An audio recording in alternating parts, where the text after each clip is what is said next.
You mentioned earlier, Mick, that you think it's far-fetched still that Celtic could win it. Yeah. Only 3 points off the top now, and they've got Rangers and Hearts at home. Does that sway you, Ryan? Do you think that? I mean, where do you stand? I mean, they're obviously not favourites, Celtic, but how do you? Yeah, I mean, I've been consistent. As I said in Hotline Live during the week, I think Jacko and Ryan Stevenson have completely written off Celtic's chance, and I said, look, you just can't ever count Celtic out here. You know, if they win at the weekend and Hearts drop points and it's game on, and that's exactly what happens. So, like, can they win the next 6 games? In theory, yes, because they've got the probably the most favourable post-split fixtures with 3 games at home and 2 away. But on Evans this season, you know, you'd have to deem it highly unlikely. Would they need to win the next 6 games? They might get away with 5 and a draw, because if they can beat Hearts and Rangers at home, then depending on other results, 5 wins and a draw might work. And of course, remember, of course, the Rangers and Hearts play each other, and Hearts exactly. So that 5 wins and a draw might be enough for me. I think the target's got to be 6 wins. I think they've got to look at being flawless. And I think if Celtic can win the next 6 games, they'll be champions. The curious thing for me when you look at that league table is not the game is played, not the points, but the goal difference. You know, Rangers will get 32. You just wonder. We've seen it happen in 2003 where this league race could go down. I think it's definitely going to go down to the wire, but where it could come down to goal difference, because there really is nothing separating them at the top there. So Rangers, obviously, I think Celtic are third with the goal difference charts for those that are tuning into the podcast. Rangers have got plus 32, Hearts have got plus 28, and Celtic have got plus 23. So that is a bit of that's like an extra point really to Rangers at this stage. So that is something that that could be a bit of a concern for Martin O'Neill for the remaining 6 games. But look, you can't. I just don't think you can count Celtic out. The bookies' favourites chops and changes every weekend. So who are the favourites just now? I'd probably make Rangers the favourites at the minute, because they've got that 2-point advantage, because they've got the better goal difference. But I still think the Celtic can win the league. Mick, I think you called it perfectly when you said far-fetched. I'd still be really surprised, stunned even if this Celtic team won the league. But then, see, every time I look at these league tables and Rangers are away at Falkirk at the weekend, I don't think they win there. You know, you never know. It's almost like musical chairs every week. You just feel like whoever's going to be left at the top after game 38. Celtic will not, in my opinion, win 6 games in a row. No chance. But with Rangers playing Hearts playing Hibs, Falkirk in the equation, Motherwell, I think you only need 3-4 wins, maybe. I don't know. That's the thing. It's because, as I said before, the 3 of them are not any great shakes. I just think Rangers are scoring more goals. A bit more firepower, I think. Aye. And then you look at Hearts with Shankland back as well, and Braga back in the goal. The other 2 have got more goals in them. And listen, they have got Hearts and Rangers at home, but they've also lost to both of them at home this season. Good point. And like I say, that in the games at Ibrox, Celtic could go there and play a certain way. If Celtic were ahead by 3 or 4 points and you had to go and get draws at Tynecastle and Ibrox, I think that'd be a better scenario for Celtic, because they could go there and do the Stuttgart thing. Whereas when they're at home, they're going to have to go and attack. The back line, listen, they're missing too many key guys. I mean, defensively, the right back situation has been a nightmare for Celtic again. And Arthur Johnson is the verge of returning, goes to Canada to do a bit of TV work, plays some keepy uppies and gets injured or gets set back again. Utterly preposterous decisions to let him go back to Canada when he's that close to coming back. I mean, just it summed up the kind of the season for Celtic, really. That can't do right for being wrong. Might say, listen, go and meet your pals in Canada and catch up with the troops for a wee bit of team bonding and come back. On the verge of a comeback, a much needed comeback, with Rojo injured, and he goes and gets injured in a different jersey. Utterly preposterous. We should have touched on this earlier, Mick, actually, but just on that, is he out for the season, or is that him definitely done? No, he's now been out. He played 5 games this season. He's been out for what is it now, 7 months. He's not coming back in any shape to contribute properly. The Arthur Johnson that was last season or before that. So we might as well forget about him, because he can't be. I mean, so what happens to the 3rd game after the split is Rangers? You're going to chuck him at that to start? after so long out, after only playing, by the way, nobody came back from his first injury and get injured after, was it 4 games back, 5 games back, and clearly wasn't fit. So his season's over for him. Let's be honest. I mean, people have to get real. He's not going to be able to contribute to any level.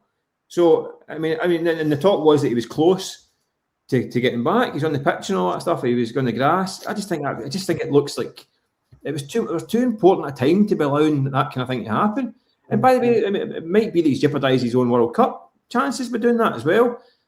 Just seemed another mistake in a season full of mistakes. And listen, the player's got to take responsibility.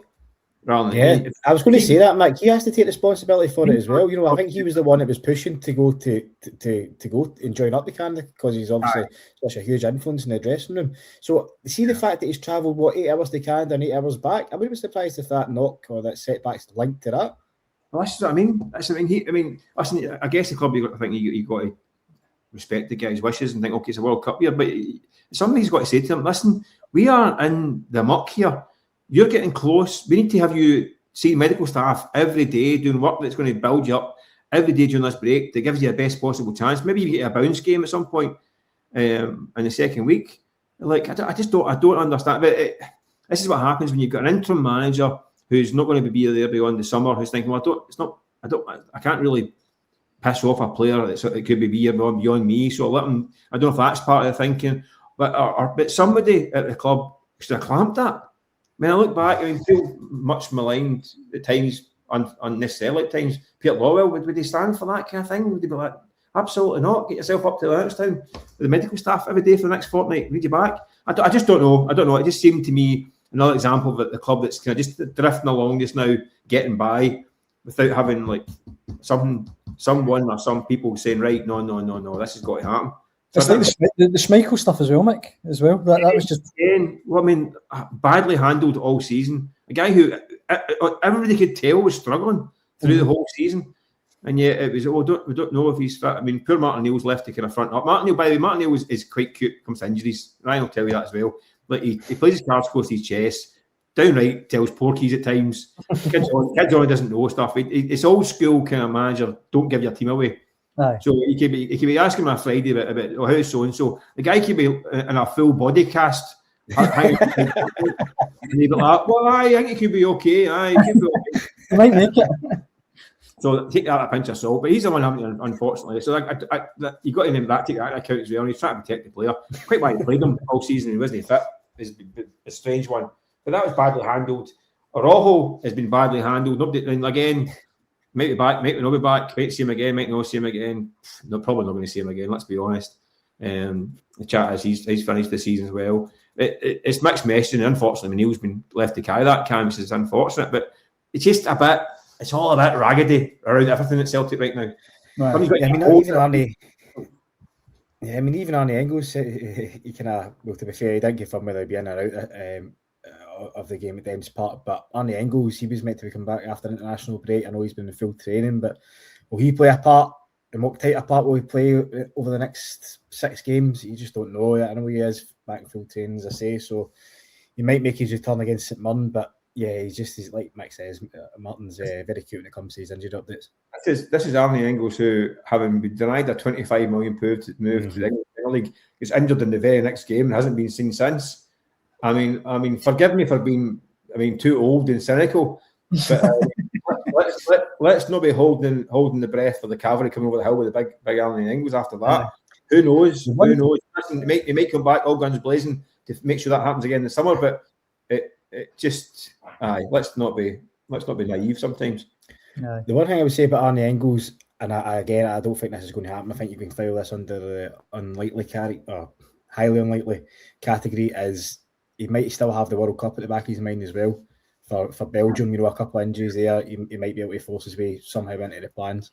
But he's obviously not been involved with Belgium for, I think it's the last year or so anyway. So he's probably not going to be on that plane to the USA. But I'm sure he will be desperate for that reason to come back. And then obviously, as you say, there's the carrot of a big money summer transfer. So I think Arnie Engels, he will seriously upgrade that midfield. I think Celtic, he has had he's been Jekyll and Hyde at times during his Celtic career, let's be honest. Sometimes he's flat to deceive, and other times he stepped up to the occasion. But I think he would seriously upgrade that midfield. I think Celtic have seriously missed his set piece deliveries.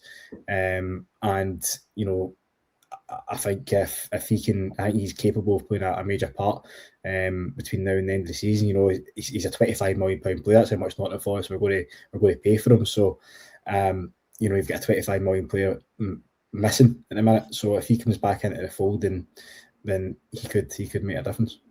Should have been sold in January. Should have been with all the best. Money should be in the bank and reinvested in an £8 million, 22-year-old. 100%. And it's like another example of a club no succession plan, running its own narrative properly. Silly. Another mistake made. It might never get the money from again. But yeah, you have a big bonus when he does get back, if he gets back. Maybe I'm just too old and cynical. Sorry, boys. Maybe that's it.